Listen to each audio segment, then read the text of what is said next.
നമ്മുടെയൊക്കെ ഡൈനിങ് ടേബിളിൽ ഭക്ഷണത്തിൻ്റെ പല വിഭവങ്ങളായിട്ട് പല രൂപങ്ങളായിട്ട് നമ്മുടെ ഡൈനിങ് ടേബിളിൽ വരുന്ന ഒരു സംഭവമാണ് ചിക്കൻ എന്നുള്ളത്.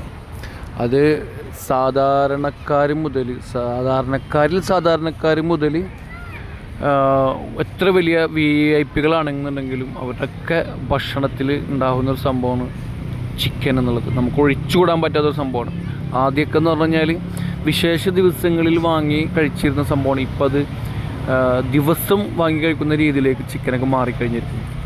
അപ്പോൾ അത്രക്കും ഭയങ്കരമായിട്ടുള്ളൊരു മാർക്കറ്റുള്ളൊരു സംഭവമാണ് ഈ ചിക്കൻ എന്നുള്ളത്, ഫ്രഷ് ചിക്കൻ എന്നുള്ളത് കേട്ടോ.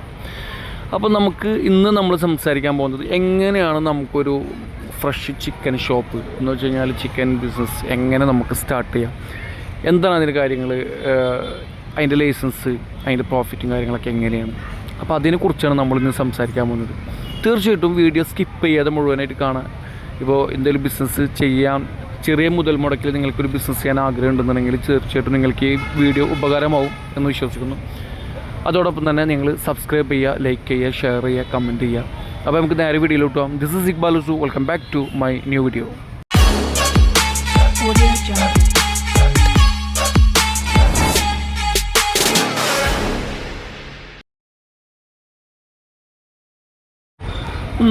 ഞാനിങ്ങനെ കുറേ ആളുകളെ കണ്ടിട്ടുണ്ട്, ചിക്കൻ ഷോപ്പ് അല്ലെങ്കിൽ ചിക്കൻ കടയൊക്കെ തുടങ്ങിയിട്ട് പരാജയപ്പെട്ടിട്ടുള്ള ആളുകളെ കുറച്ച് ആളുകളെ കണ്ടിട്ടുണ്ട് നമ്മുടെ സുഹൃത്ത് വലയത്തിൽ തന്നെ. അത് പരാജയം എന്ന് പറയുന്നത് കുറച്ച് നാൾ നടത്തിയിട്ട് പിന്നെ അത് കടച്ച് സ്റ്റോപ്പ് ചെയ്ത് പോകുന്നൊരവസ്ഥ നമ്മൾ കണ്ടിട്ടുണ്ട് ചില ഭാഗങ്ങളിൽ, ചില ആളുകളിൽ കേട്ടോ. ചില ആളുകളൊക്കെ നമ്മൾ ഒരുപാട് വർഷമായിട്ട് ഇപ്പോഴും ചിക്കൻ കട നടത്തിക്കൊണ്ടിരിക്കുന്ന ആളുകൾ ഇപ്പോഴും ഒരുപാട് ആളുകളുണ്ട്. നമ്മൾ ഒരുപാട് വർഷമായിട്ട് കണ്ടുകൊണ്ടിരിക്കുന്ന ചിക്കൻ കടകളൊക്കെ ഇപ്പോഴും നടന്നു പോകുന്നുണ്ട്. എന്തുകൊണ്ടാണ് ഇതിങ്ങനെ സംഭവിക്കുന്നത് വെച്ച് കഴിഞ്ഞാൽ ഈ ഒരു ചിക്കൻ കടയുടെ ഒരു 50% ചിക്കൻ കടയുടെ ഒരു വിജയത്തിൻ്റെ രഹസ്യം എന്ന് പറയുന്നത്, അല്ലെങ്കിൽ ഒരു വിജയത്തിൻ്റെ 50% ഭാഗം കിടക്കുന്നത് അതിൻ്റെ ലൊക്കേഷനിലാണ്. എന്ന് വെച്ച് കഴിഞ്ഞാൽ നമ്മളൊരു ചിക്കൻ കട തുടങ്ങുമ്പോൾ അതിൻ്റെ ഏറ്റവും പ്രധാനമായിട്ടുള്ള അല്ലെങ്കിൽ ഏറ്റവും പ്രധാനമായിട്ടുള്ള ഒരു ഘടകം എന്ന് പറയുന്നത് അതിൻ്റെ ലൊക്കേഷൻ കണ്ടെത്തുന്നിടത്താണ്. പക്ഷേ അതിന് അത്രയും ഒരു നല്ലൊരു ലൊക്കേഷനിലായിരിക്കണം ചിക്കൻ കട ചെയ്യേണ്ടത്. ബാക്കി 50%-ലാണ് നമ്മളെ മറ്റുള്ള കാര്യങ്ങളൊക്കെ നമ്മൾ കൊടുക്കുന്നതിൽ നമ്മൾ നല്ല വൃത്തിയിൽ കൊടുക്കണം. ഓക്കെ, നല്ല രീതിയിൽ സർവീസ് കൊടുക്കണം. നമ്മൾ ആളുകളെ നല്ല രീതിയിൽ നമ്മൾ ട്രീറ്റ് ചെയ്യണം, പെട്ടെന്ന് കൊടുക്കണം. ഇങ്ങനെയൊക്കെയുള്ള വൃത്തിയും കാര്യങ്ങളൊക്കെ നമ്മൾ കാണിക്കണം. എന്നാലാണ് ഇതിൻ്റെ ഒരു വിജയം നമുക്ക് കിടക്കുന്നത്. ഓക്കെ, അപ്പോൾ നമ്മളിപ്പോൾ നിങ്ങൾ പുതിയൊരു ചെറിയ രീതിയിൽ ഒരു ഷോപ്പ് തുടങ്ങാൻ അല്ലെങ്കിൽ ഒരു ബിസിനസ് പ്ലാൻ ആക്കിക്കൊണ്ടിരിക്കുന്ന ആളുകളാണെന്നുണ്ടെങ്കിൽ നിങ്ങൾക്ക് ചെയ്യാൻ പറ്റിയൊരു ബിസിനസ് സംഭവമാണ് ചിക്കൻ എന്നുള്ളത്. അപ്പോൾ ഈ ഒരു ചിക്കൻ കട തുടങ്ങണം എന്നുണ്ടെങ്കിൽ നമ്മൾ എന്ത് ചെയ്യേണ്ടതെന്ന് വെച്ച് കഴിഞ്ഞാൽ ആദ്യം നമ്മൾക്ക് ഇതിന് വേണ്ട സ്ഥലമാണ്. ഓക്കെ, നല്ലൊരു ലൊക്കേഷൻ കണ്ടെത്തുക. ആ ലൊക്കേഷനിൽ എന്താ പറയുക, ഒരു 100-150 സ്ക്വയർ ഫീറ്റ് ഒരു റൂം കണ്ടെത്തുക എന്നുള്ളത്. ഓക്കെ, നല്ല ലൊക്കേഷനിൽ ഒരു 100-150 സ്ക്വയർ ഫീറ്റ്, 100 സ്ക്വയർ ഫീറ്റിൽ നടക്കും, നമുക്ക് 150 സ്ക്വയർ ഫീറ്റിൽ നടക്കും ഉണ്ടെങ്കിൽ നല്ല വൃത്തിയിട്ട് നടക്കും. അപ്പോൾ അങ്ങനെ ഒരു റൂം കണ്ടെത്തുക എന്നുള്ളതാണ് ആദ്യം ചെയ്യേണ്ടത്. ഓക്കെ, പിന്നെ നമ്മൾക്ക് ഇതിന് വേണ്ട ലൈസൻസ് എന്ന് പറഞ്ഞാൽ നമുക്ക് ഇപ്പോൾ പഞ്ചായത്തിലാണെന്നുണ്ടെങ്കിൽ പഞ്ചായത്തിൻ്റെ ലൈസൻസ് എടുക്കണം, നമ്മൾ ട്രേഡ് ലൈസൻസ് എടുക്കണം. ഓക്കെ, അതുപോലെ തന്നെ FSI എടുക്കണം. GST നമുക്കറിയാലോ, കുറച്ച് അത്രയും വലിയ ഓർഡറുകളും വലിയ ബിസിനസ് നടക്കുന്നുണ്ടെങ്കിൽ മാത്രം മതി. നമുക്ക് 20 ലക്ഷം രൂപയുടെ ടേൺ ഓവറിന് മേലുണ്ടെന്ന് മാത്രമെങ്കിൽ നമുക്ക് ഈ GST ഒക്കെ എടുക്കേണ്ടതുള്ളൂ. അപ്പോൾ അതൊരു ടെമ്പററി ഒരു മസ്റ്റായിട്ടുള്ള സംഭവമല്ല. അത് നമുക്ക് ഇപ്പോൾ തുടക്കത്തിലൊന്നും എന്തായാലും ആവശ്യമായിട്ട് വരില്ല നമുക്ക്.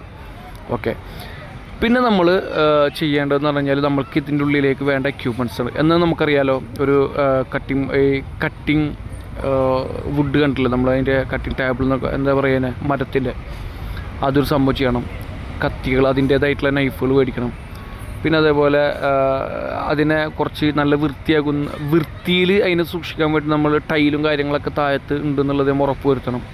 കഴുകി നമുക്ക് നല്ല രീതിയിൽ ക്ലീൻ ചെയ്യാൻ പറ്റുന്ന രീതിയിലായിരിക്കണം അതിൻ്റെ വാളും അതിൻ്റെ നിലവും കാര്യങ്ങളൊക്കെ. അപ്പോൾ ടൈലായിരിക്കണം, എന്നാലും നമുക്കത് കഴുകി വൃത്തിയാക്കി ക്ലീൻ ചെയ്യാൻ പറ്റുള്ളൂ. പിന്നെ അതേപോലെ തന്നെ ഒരു വെയ് മെഷീൻ മേടിക്കണം നമ്മൾക്ക്. അപ്പോൾ നമുക്കറിയാമല്ലോ, നോർമലി നമ്മൾ നാട്ടിൻപുറത്ത് നമ്മൾ ചിക്കൻ മേടിക്കാൻ പോയി കഴിഞ്ഞാൽ ചിക്കൻ കടയിൽ എന്തൊക്കെ ഉണ്ടാവുക എന്നുള്ളത്. അപ്പോൾ ആ ചിക്കൻ കടയിൽ ഉണ്ടാവുന്ന സാധനങ്ങളൊക്കെ തന്നെയാണ് നമുക്ക് വേണ്ടത്. അങ്ങനെ ഒരു ചിക്കൻ കട തന്നെയാണ് നമുക്ക് വേണ്ടതും. ഓക്കെ, അപ്പോൾ പിന്നെ ഇത്രയും സാധനങ്ങളാണ് നമ്മൾ മേടിക്കേണ്ടത്. ഓക്കെ, കത്തിയും അതിൻ്റെ സംഭവങ്ങളൊക്കെ. പിന്നെ നമ്മൾക്ക് പ്രധാനമായിട്ട് നമ്മൾക്ക് വേണ്ടതെന്ന് പറഞ്ഞാൽ ചിക്കൻ സ്റ്റോക്ക് എടുക്കുക എന്നുള്ളതാണ്. ഓക്കെ, സ്റ്റോക്ക് എടുക്കുക എന്ന് പറയുന്ന സമയത്ത് നമ്മൾക്ക് വേണമെന്നുണ്ടെങ്കിൽ ഡയറക്റ്റ് ഫാമിൽ നിന്ന് എടുക്കാം. അതല്ലെന്നുണ്ടെങ്കിൽ ഡയറക്റ്റ് ഫാം എന്ന് പറയുന്നത് നമുക്ക് അത്രയും ബൾക്ക് ഓർഡറിങ്ങളൊക്കെ നമുക്ക് വലിയ ഷോപ്പിൽ എടുത്താൽ മതി. നമുക്ക് നോർമലി നമ്മൾക്ക് പറയാം ഹോൾസെയിൽ ഡീലേഴ്സ് ഉണ്ട്, ഫ്രഷ് ചിക്കൻ സപ്ലൈ ചെയ്യുന്ന ഹോൾസെയിൽ ഡീലേഴ്സിൻ്റെ എന്തൊക്കെ നമുക്ക് എടുക്കാം. ഓക്കെ, അപ്പോൾ അത് നമ്മൾക്ക് ഇപ്പോൾ പറഞ്ഞ പോലെ നമുക്ക് നിയറസ്റ്റ് ഫാമും കാര്യങ്ങളൊക്കെ ഉണ്ടെന്നുണ്ടെങ്കിൽ ഏറ്റവും ബെസ്റ്റ് നമുക്ക് ഫാമിൽ നിന്ന് എടുക്കുന്നതാണ്. അതല്ലെന്നുണ്ടെങ്കിൽ നമ്മൾക്ക് ഇപ്പോൾ ഈ പറഞ്ഞ പോലെ ഹോൾസെയിൽ ഡീലേഴ്സിൻ്റെ അടുത്ത് നിന്ന് എടുക്കുന്നതാണ് ഏറ്റവും ബെസ്റ്റ് ഓപ്ഷൻ. പിന്നെ നമ്മൾ വളരെ പ്രത്യേകം ശ്രദ്ധിക്കേണ്ട കാര്യം എന്ന് പറയുന്നത് എന്നും ക്ലീൻ ചെയ്യണം. നല്ല വൃത്തിയിൽ നമ്മൾ ഷോപ്പ് ക്ലീൻ ചെയ്ത് വെക്കണം എന്നുള്ളത് വളരെയധികം ശ്രദ്ധിക്കേണ്ട ഒരു സംഭവമാണ്. അത് നമ്മൾ കടയിൽ ചിക്കൻ വന്ന് മേടിക്കുന്ന ആളുകൾക്ക് അത്രയും സാറ്റിസ്ഫാക്ഷൻ കിട്ടണമെന്നുണ്ടെങ്കിൽ നമുക്ക് നല്ല രീതിയിൽ ക്ലീൻ ചെയ്ത് സൂക്ഷിക്കുക എന്നുള്ളതാണ്. നമ്മളെല്ലാ ഏരിയകളും നല്ല രീതിയിൽ ക്ലീൻ ചെയ്ത് വെക്കുക. ചില കടകളിൽ പോയി കഴിഞ്ഞാൽ നമുക്ക് ഭയങ്കരമായിട്ട് വെറുപ്പ് തോന്നുന്നൊരു ഇത് കാണാറുണ്ട്. അപ്പം അങ്ങനെയൊന്നും ഉണ്ടാവാതെ നല്ല രീതിയിൽ സൂക്ഷിക്കുക എന്നുള്ളതാണ് ഏറ്റവും പ്രധാനമായിട്ട് നമ്മൾ ചെയ്യേണ്ട ഒരു കാര്യം എന്ന് പറഞ്ഞത്.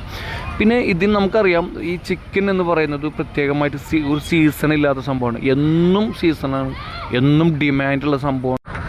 പിന്നെ നല്ല ക്യാഷ് ഫ്ലോ ഉള്ളൊരു ബിസിനസ്സാണ്, ഡെയിലി ക്യാഷ് ഫ്ലോ ഉള്ള ബിസിനസ്സാണ്. അതേപോലെ തന്നെ സേഫ് ബിസിനസ്സാണ്. ഓക്കെ, അപ്പോൾ ഇങ്ങനെയാണ് ഇതിൻ്റെ ഒരു സംഭവങ്ങൾ. പിന്നെ നമ്മൾക്ക് പ്രധാനമായിട്ടും ഇത് തുടങ്ങാൻ എത്ര രൂപ എന്നുള്ളത് നമുക്കറിയാം. ഇപ്പോൾ നമ്മുടെ നാട്ടിൻ പ്രദേശത്താണ് നമ്മൾ തുടങ്ങണം എന്നുണ്ടെന്നുണ്ടെങ്കിൽ നമുക്കറിയാം അവിടെ ഒരു ഏകദേശം ഒരു 10-15 രൂപ അഡ്വാൻസ് കൊടുക്കാൻ വേണ്ടി വരും. അതേപോലെ തന്നെയാണ് നമുക്ക് ഇതിൻ്റെ ഒരു ചെറിയ കട്ടിംഗ് ബോർഡ് ഐറ്റംസ് സാധനങ്ങളൊക്കെ മേടിക്കാൻ നമുക്കൊരു 5 രൂപ അത് വേണ്ടി വരും. അതേപോലെ അതിൻ്റെ മറ്റുള്ള ടൈലും കാര്യങ്ങളൊക്കെ എല്ലാം കൂടിയിട്ട് നമുക്ക് ഒരു 10-25 രൂപ 30 രൂപ ഉണ്ടെന്നുണ്ടെങ്കിൽ നമുക്ക് സ്റ്റാർട്ട് ഒരു 10,000 രൂപ ഉണ്ടെന്നുണ്ടെങ്കിൽ നമുക്ക് സ്റ്റോക്ക് എടുക്കാം. 10 രൂപയുടെ ഉള്ളിലുണ്ടെന്നുണ്ടെങ്കിൽ നമുക്ക് ചിക്കൻ സ്റ്റോക്ക് എടുക്കാം. സ്റ്റാർട്ടിങ്ങിലൊക്കെ നമ്മൾ കുറച്ച് എടുത്തിട്ട് നമുക്ക് സ്റ്റാർട്ട് ചെയ്താൽ മതി. എങ്ങനെ പോയാലും ഒരു 40-50% വരെ ഇത് നമുക്ക് 40% വരെ നമുക്ക് എന്തായാലും ഇതിൽ പ്രോഫിറ്റാണ്. ഓക്കെ, ഒരു ദിവസം നമുക്ക് 10-60 കിലോ ചിക്കൻ പോയി കഴിഞ്ഞാൽ തന്നെ ഏകദേശം 12,500-3,000 രൂപ നമുക്ക് പ്രോഫിറ്റാണ്. നല്ല രീതിയിൽ ഒരു തുടക്കക്കാർക്കൊക്കെ നമുക്ക് സാധാരണയായിട്ട് നമുക്ക് ഇതിൽ ചെറിയ രീതിയിൽ ക്വാണ്ടിറ്റി വെച്ചാൽ മതി. പിന്നെ അതോടൊപ്പം തന്നെ നിങ്ങൾക്ക് ഇതിൻ്റെ കൂടെ നിങ്ങൾക്ക് എഗ്ഗ്, ഓക്കെ, മുട്ട നല്ല ലാഭമുള്ള ഒരു സംഭവമാണ്, നമുക്ക് എല്ലാവർക്കും അറിയുന്നതാണ്. മുട്ടയും കൂടി നമ്മൾക്ക് അവിടെ ഒരു ഹോൾസെയിൽ പ്രൈസിന് കിട്ടുന്ന രീതിയിൽ, അല്ലെങ്കിൽ റീറ്റെയിൽ പ്ലസ് ഹോൾസെയിൽ എന്നുള്ള രീതിയിൽ നമുക്ക് മുട്ടയും കൂടി അതിൽ ആഡ് ചെയ്യാൻ പറ്റുമെന്നുണ്ടെന്നുണ്ടെങ്കിൽ നമ്മൾ ചിക്കൻ കൊടുക്കാൻ നമ്മൾ ആഗ്രഹിക്കുന്ന ചെറിയ ചെറിയ തട്ടുകടകൾ അല്ലെങ്കിൽ ഹോട്ടലുകൾ ഇവിടേക്കൊക്കെ നമുക്ക് മുട്ടയും സപ്ലൈ ചെയ്യാം. ഇനിയിപ്പോൾ വീടുകളിലേക്ക് വാങ്ങിക്കൊണ്ടുപോകുന്ന ചിക്കൻ ആണെങ്കിൽ പോലും വാങ്ങാൻ വരുന്നവർ മുട്ട കാണുന്ന സമയത്ത് അതും അവർ മേടിക്കാൻ സാധ്യത കൂടുതലാണ്. അപ്പോൾ ഈ 2 രീതി മുട്ട ഇതിൻ്റെ കൂടെ വെക്കാൻ നമുക്ക് മറ്റു തടസ്സങ്ങളൊന്നുമില്ല. കാരണം അതൊരു ചിക്കൻ റിലേറ്റീവായി നിൽക്കുന്ന സംഭവമായതുകൊണ്ട് നമുക്കതിൻ്റെ ഒരു നമുക്ക് ഷോപ്പിൻ്റെ ഓരത്ത് നമുക്ക് മുട്ട ട്രേകൾ ഇറക്കി വെച്ച് കഴിഞ്ഞാൽ തന്നെ ഓട്ടോമാറ്റിക്കലി ചെറിയ കടക്കാരൊക്കെ നമുക്ക് ഹോൾസെയിൽ നമുക്ക് കൊടുക്കണമെന്നുണ്ടെങ്കിൽ ചെറിയ റീറ്റെയിൽ കടക്കാരൊക്കെ അവിടെ വന്ന് മേടിച്ചോളും. അതും ഒരു ബിസിനസ്സാണ്. അപ്പോൾ ഇത് രണ്ടും കൂടി നമുക്ക് നല്ല രീതിയിൽ മുന്നോട്ട് കൊണ്ടുപോകാൻ കഴിയും. അപ്പോൾ എങ്ങനെ നോക്കിയാലും നമുക്കൊരു 50,000 രൂപ മുതൽ 1,00,000 രൂപ വരെയൊക്കെ നല്ല ഈസി ആയിട്ട് ഉണ്ടാക്കാൻ കഴിയുന്ന ഒരു സൂപ്പർ ബിസിനസ്സാണ്. എന്താ പറയുക, ഒരിക്കലും ഡിമാൻഡ് കുറയാത്തൊരു ബിസിനസ്സാണ്, എപ്പോഴും ആവശ്യക്കാരുള്ളൊരു ബിസിനസ്സാണ്, നല്ല പ്രോഫിറ്റുള്ള ബിസിനസ്സാണ് ചിക്കൻ ഷോപ്പ് എന്നുള്ളത്. അപ്പോൾ പുതിയ ഒരു ബിസിനസ് ചെയ്യാൻ ആഗ്രഹിക്കുന്ന ആളുകളുണ്ട് എന്നുണ്ടെന്നുണ്ടെങ്കിൽ നിങ്ങൾക്ക് ഇതൊന്ന് നോക്കാവുന്നതാണ്. പ്രത്യേകം ശ്രദ്ധിക്കേണ്ടത് നമ്മൾ തിരഞ്ഞെടുക്കുന്ന ലൊക്കേഷൻ വളരെ പ്രധാനപ്പെട്ടതായിരിക്കണം. നിങ്ങൾക്ക് വാട്സപ്പ് വഴിയും ഫേസ്ബുക്കും ഇൻസ്റ്റാഗ്രാം വഴിയൊക്കെ നമ്മൾക്ക് ഒരുപാട് നല്ല രീതിയിൽ പ്രൊമോഷൻ ആഡൊക്കെ ചെയ്യാൻ നമ്മൾക്ക് തന്നെ അതിൻ്റെ വീഡിയോസ് ഡെയിലി ചിക്കൻ വന്നു കഴിഞ്ഞാൽ അതിൻ്റെ വീഡിയോസൊക്കെ എടുത്തിട്ട് അതിൻ്റെ വിലയും കാര്യങ്ങളൊക്കെ വെച്ച് നമുക്ക് അപ്പം അപ്ലോഡ് ചെയ്ത് കൊടുത്തുകൊണ്ട് നമുക്ക് നല്ല രീതിയിൽ ഓർഡറൊക്കെ പിടിക്കാം. ഓക്കെ, അപ്പോൾ ഒരു പുതിയ പ്ലാൻ ചെയ്യുന്ന ആളുകൾക്ക് എന്തുകൊണ്ടും നല്ല ഒരു ബിസിനസ്സാണ്. അപ്പോൾ വീഡിയോ ഇഷ്ടമായി കഴിഞ്ഞാൽ ലൈക്ക് ചെയ്യുക, ഷെയർ ചെയ്യുക, കമൻറ്റ് ചെയ്യുക. അടുത്ത വീഡിയോയിൽ കാണാം. ബൈ.